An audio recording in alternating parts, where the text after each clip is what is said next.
Bien, continuamos entonces hablando del profeta Elías, allí en la cueva. Segunda parte, a diferencia de la primera parte que hemos compartido anteriormente, ahora, si bien el lugar es el mismo, el profeta Elías se encuentra en el mismo lugar, ahora metido en una cueva, pero ahora fue diferente porque no fue una decisión propia. La Biblia dice que allí en Primera de Reyes, capítulo 17, que vino palabra de Jehová a Elías diciendo: apártate de aquí y vuélvete al oriente y escóndete en el arroyo de Querit que está frente al Jordán. Beberás del arroyo y yo he mandado a los cuervos que te den allí de comer. Entonces vemos aquí, a diferencia de la primera parte, que Elías no decide ahora ir a la cueva, sino que ahora es idea de Dios de mandarlo a aquel lugar. Y la primera palabra que encontramos cuando Dios habla, es importante que identificarnos en este tiempo con la voz de Dios. ¿Qué Dios está hablando? ¿Qué Dios me está diciendo? ¿Qué es lo que Dios quiere que yo haga? Elías en este momento tenía su oído afinado a la voz de Dios. Hay una frase que Elías siempre pronunciaba estando bien con el Señor. Y cada vez que Elías hablaba, él decía: en cuya presencia estoy. Él permanecía en presencia del Señor. El salmista dice que el que habita al abrigo del Altísimo morará bajo la sombra del Omnipotente. Entonces Elías tenía estos principios de poder mantenerse en presencia del Señor. Cada vez que él hablaba, cada vez que él iba a hacer algo, dependía siempre de Dios. Estaba alineado con la perfecta voluntad de Dios. Entonces no le fue difícil cuando Dios le habló. En esta ocasión Dios le habla y le da ciertos parámetros, le da ciertas indicaciones. Y una de las cosas que le dice es que se aparte de aquel lugar, que se aparte de la gente, que se aparte del entorno y que se encierre. Dios le habló a Elías pidiéndole un tiempo de silencio, un tiempo de quietud, un tiempo de estar a sola con Dios. Y le dio ciertas indicaciones, le dio el lugar donde tenía que ir, donde tenía que permanecer. ¿Qué es lo que más le dio hasta la comida que le iban a llevar? Y Elías, cuando escucha la voz de Dios, obedece y sale camino a Querit a esconderse a una cueva. Dios mismo ahora en esta ocasión, Dios mismo le manda a esconderse allí. Bueno, qué importante que la iglesia en estos días tenga sus oídos afinados a la voz de Dios. Qué importante que poder identificar la voz del Señor cuando el Señor nos dice algo. Una situación muy similar es la que hoy vivimos. Dios está mandando a esconderse, a quedarse en casa. Seguramente, así como lo hizo con Elías, Dios tenía cosas importantes que declarar, cosas importantes que decirle, acontecimientos que vendrían luego, la cual Elías tendría que estar preparado. Y aquí comienza a surgir la voz profética. Elías, cada vez que hablaba en presencia de Dios y hablaba palabra de Dios y traía esperanza a las naciones y llevaba un mensaje de salvación. Y cada vez que iba a lugares de mucha necesidad. Y fue en este tiempo cuando Dios justamente le dice que salga de su entorno y que se vaya a esconder a un arroyo. Le da las instrucciones, le marca un proceso. Y hay algo que Dios le dice a Elías aquí, estando en la cueva. Le hace entrar en crisis. Al principio, él lo manda a la cueva, le da los medios para que reciba la comida,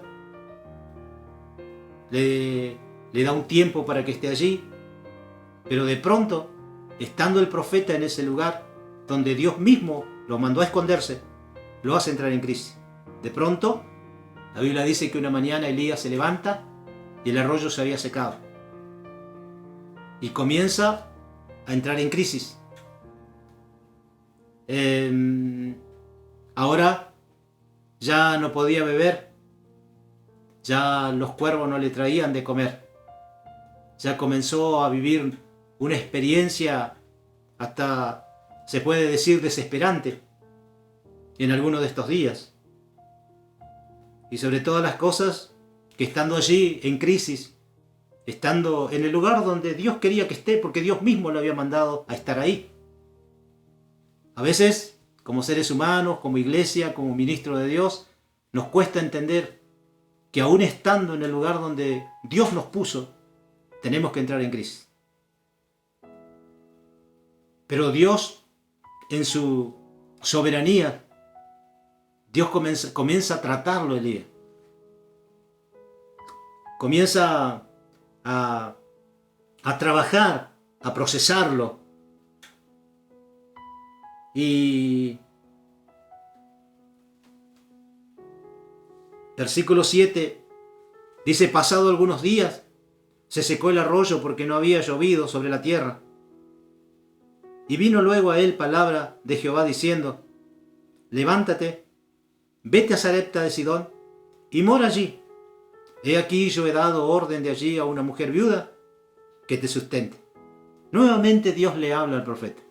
Eso es maravilloso, eso es importante, que nosotros siempre, como hijos de Dios, escuchemos la voz del Señor. Y aquí el mensaje que recibe de parte de Dios es un mensaje alentador. Le dice: vas a salir de este lugar, vas a ir a Sarepta. Allí va a haber una mujer que te va a sustentar, que te va a dar de comer, que te va a cuidar. Nosotros siempre recalcamos el versículo que dice: Jehová es mi pastor, nada me faltará. De alguna manera este versículo estaba hablando a Elías. Nada te va a faltar, no temas. El arroyo se secó, no hay problema. Sal de la cueva, ya llegó el tiempo, ya cumpliste el tiempo ahí, y ahora emprende el camino a Sarepta. Allí en Sarepta alguien te va a sustentar. Yo he dado orden para que te sustenten, para que te cuiden, para que te alimenten. Y Elías, con su oído afinado y en comunión plena con Dios, en cuya presencia él vivía, obedece y sale por ese largo camino a Sarepta. Entonces, en Sarepta Dios lo fortalece, Dios lo cuida, a través de una mujer viuda que estaba allí. Dios lo fortalece, pero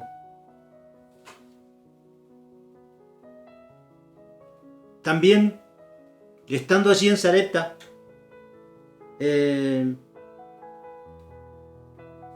nuevamente el profeta entra en crisis.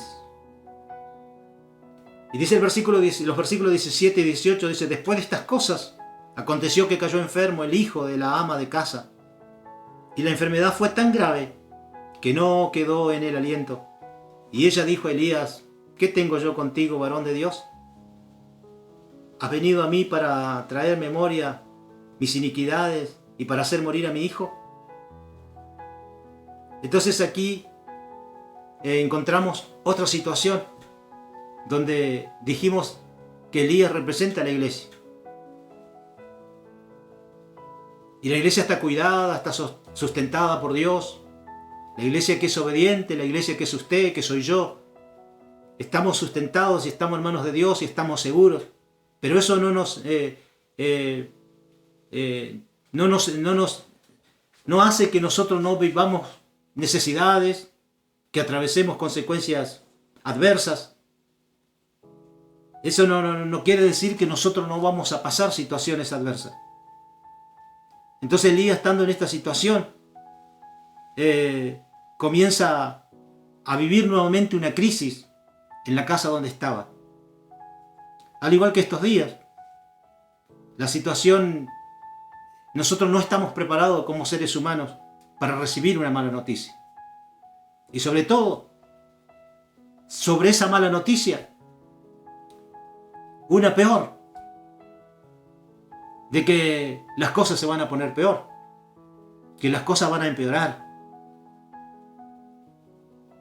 Primeramente, dice que el hijo de la mujer enferma. Y no es muy... es muy similar a estos días que nosotros estamos viviendo. Nosotros tenemos y vivimos, la iglesia está, persevera en un mundo que está enfermo, en un mundo que está agonizando, al igual que el hijo de esta viuda. Es más, según el relato del profeta Elías, aquel hijo muere, las cosas se pusieron peor. Y en estos días, yo sé que a usted no les gustan las malas noticias, pero las cosas se van a poner peor. Las cosas van a empeorar. Aquí está hablando de una situación de muerte. Una sociedad, la Biblia dice que el ser humano sin Cristo, sin Dios, está muerta en sus delitos, en sus pecados. No tiene noción. Y si algo le pasara hoy, se van al infierno. No hay opción. Entonces es una crisis mucho más fuerte que la económica. Es una crisis mucho más fuerte que cualquier otra circunstancia. Pero esta era la situación que vivía el profeta. Esta es la situación que vive la iglesia de estos días. En un mundo enfermo, en un mundo que agoniza, y es más, en un mundo que pronto va a morir. En un mundo que prácticamente ya está muerto. En un mundo que no tiene esperanza de ningún tipo. Entonces ahí, por eso entendemos que Dios le había dicho a Elías que se encerrara en la cueva. Allí en la cueva, Dios había hablado con Elías acerca de estas situaciones que habían de ocurrir. Siempre el Señor va a usar a su iglesia para advertir. Siempre Dios va a tratar con su iglesia antes de que suceda algo en el mundo. La voz profética de estos días es usted y soy yo, es la iglesia. Y si usted y yo no escuchamos a Dios, el mundo está perdido, está muerto y sin esperanza. Entonces comienza aquí el profeta a actuar. Aquí saca a relucir aquella unción que había recibido en la puerta de la cueva. Aquí comienza a fluir el espíritu con la cual el Señor lo había llenado, estando allá en la cueva. Aquí comienza el profeta a hablar palabras con ese lenguaje que había aprendido en la cueva, estando a sola con Dios. Fueron varios días de soledad, fueron varios días de quietud, de solamente escuchar a Dios y decirle tantas cosas a Dios. Ahora el Señor había ordenado salir del arroyo de Querit, de llegar a Sarepta, y en medio de esa situación se presenta este cuadro que no es el más alentador, pero me gusta mucho que la voz de esta mujer que representa a la sociedad es la misma que escuchamos hoy. ¿Dónde está Dios? ¿Dónde está la iglesia? ¿Y ustedes qué predican? ¿Por qué no hacen algo? ¿Por qué Dios no nos atiende? ¿Por qué Dios no hace esto? ¿Por qué Dios no hace a lo otro? ¿Por qué Dios permite esto? Eso fue lo que la mujer comenzó a decirle. Fue por tu culpa, Elías. ¿Qué tengo yo contra ti?, le dijo a Elías.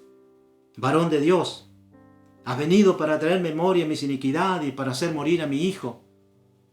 Como dije en el otro mensaje, el ser humano siempre está expuesto, siempre nosotros estamos para enseguida encontrar un culpable. Miramos a nuestro alrededor y enseguida encontramos un culpable.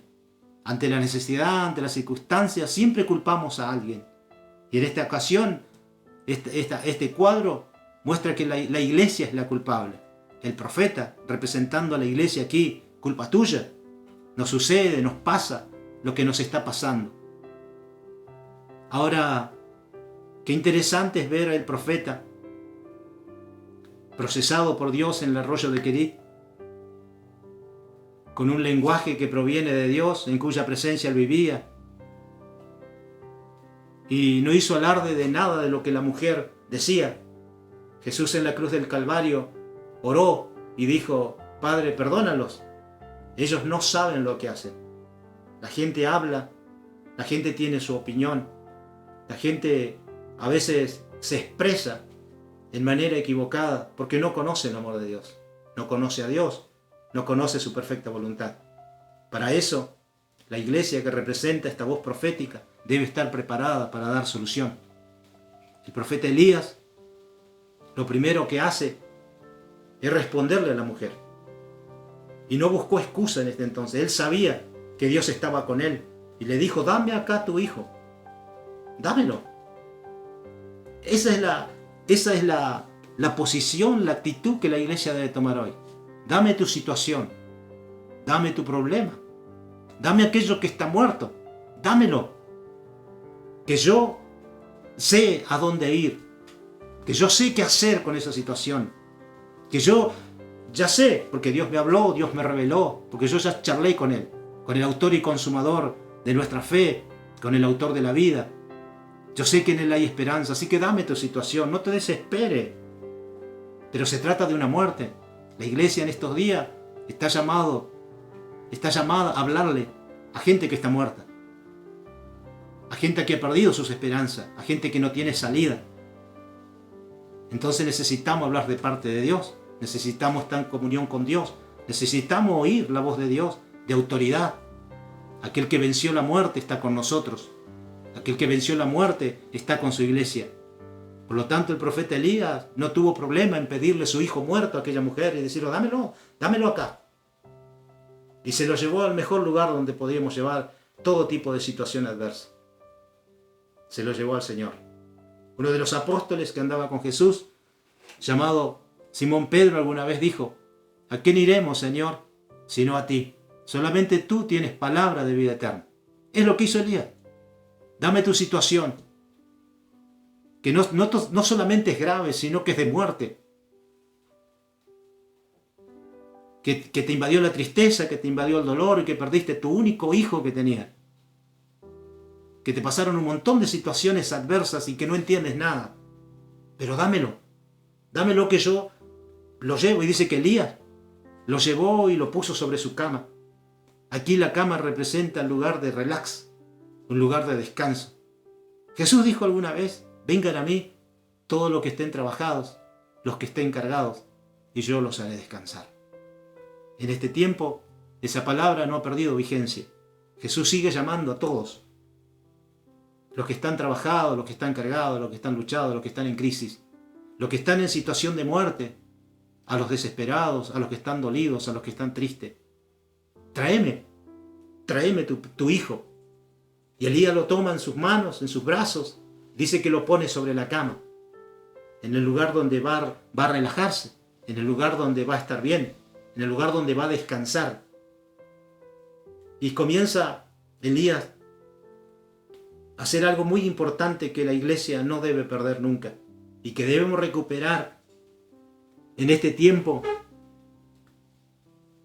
esta virtud que había en el profeta. Y dice que Elías, tirándolo sobre la cama, comenzó a clamar a Jehová. La palabra clamor a Dios es lo que la iglesia ha descuidado. Clamar a Jehová. El clamor a Dios ha de traer respuesta a muchas necesidades. Siempre que Dios oyó el clamor de su pueblo, de su iglesia, de sus profetas, siempre los atendió. Siempre el Señor fue propicio a atender el clamor de sus hijos. Entonces Elías allí en la cueva de Querit, en el arroyo de Querit, había aprendido algo: a estar en comunión con Dios.